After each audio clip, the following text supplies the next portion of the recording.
Meaning of integrated circuit. Integrated circuit. Integrated circuit.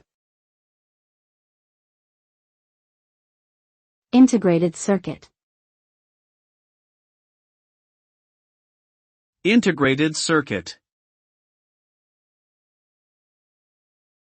An integrated circuit, commonly abbreviated as IC, is a miniaturized electronic circuit that has been manufactured on a single thin flat piece of semiconductor material, typically silicon.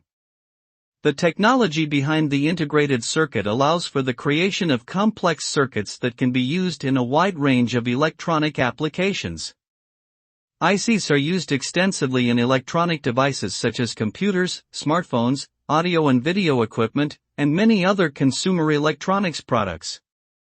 The development of the integrated circuit revolutionized the electronics industry, enabling the creation of compact, powerful, and reliable electronic devices that are now a ubiquitous part of modern life.